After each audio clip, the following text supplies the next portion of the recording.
Hi everyone, this is Irene and welcome to my YouTube channel. So in this video, I'm going to explain to you 4 ways to hip thrust. Okay, I'm going to start with the hip thrust move where you don't have any equipment and you can do this at home. Actually, I also do this prior to working out my hip thrust as a warm-up set.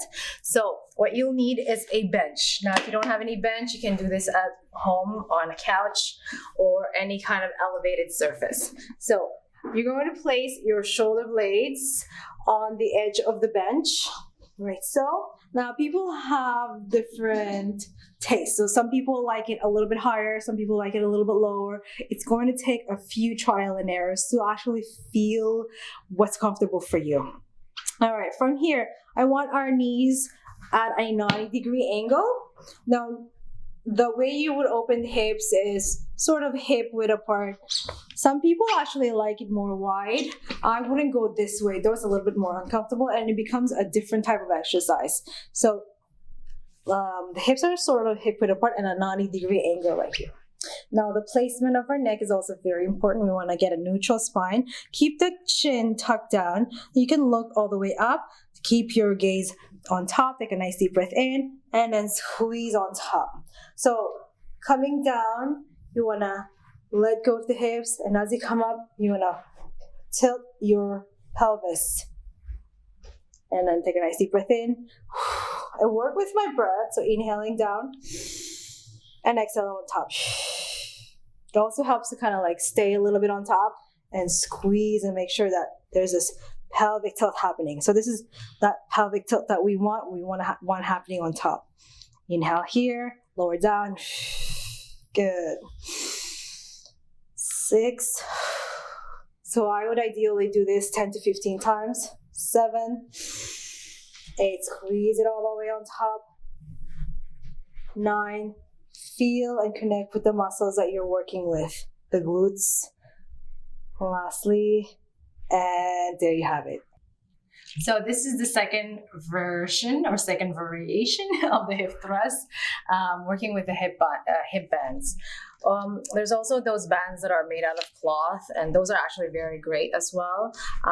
But I understand that some people don't have it and some gyms don't carry it. So gyms will normally have this kind of things. You can choose the different intensity that you're looking for.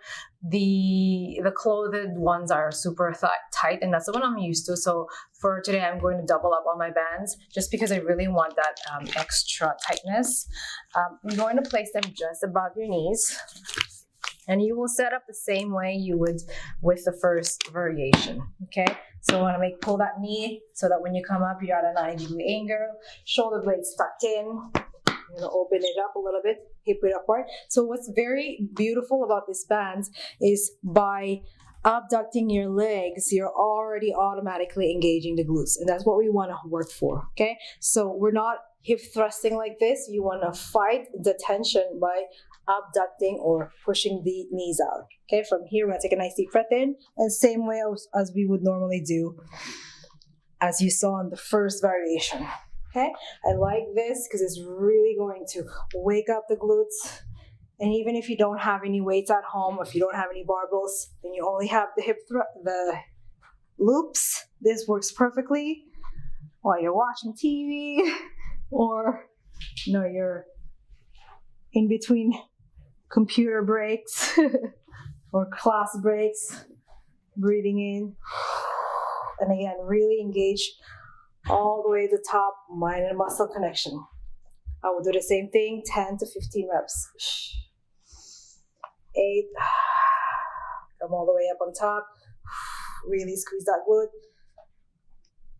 9, hip thrust, last one, and there you have it.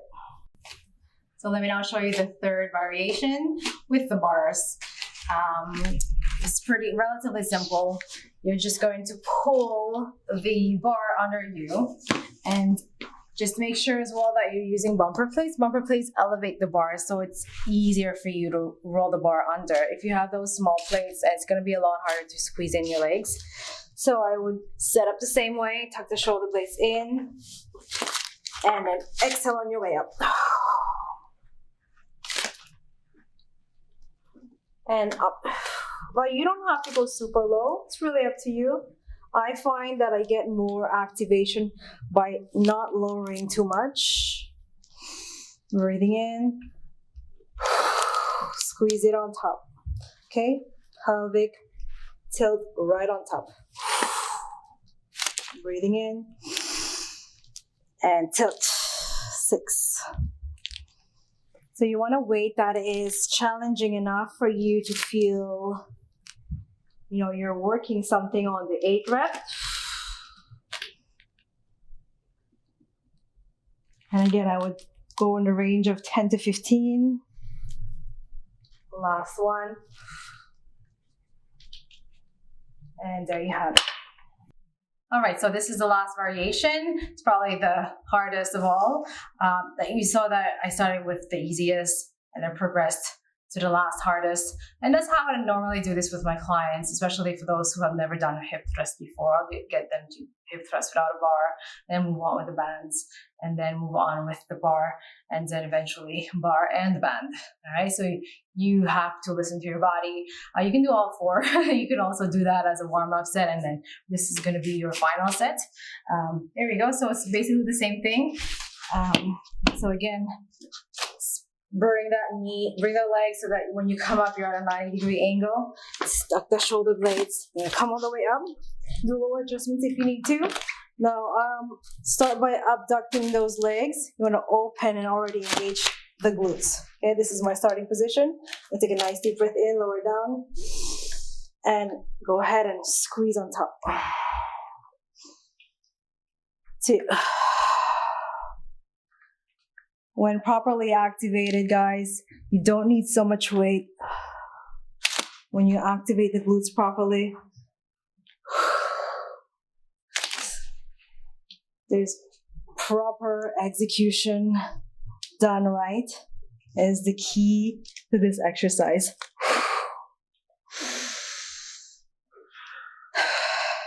8. 9, last one, and I feel it already. 10. There you have it.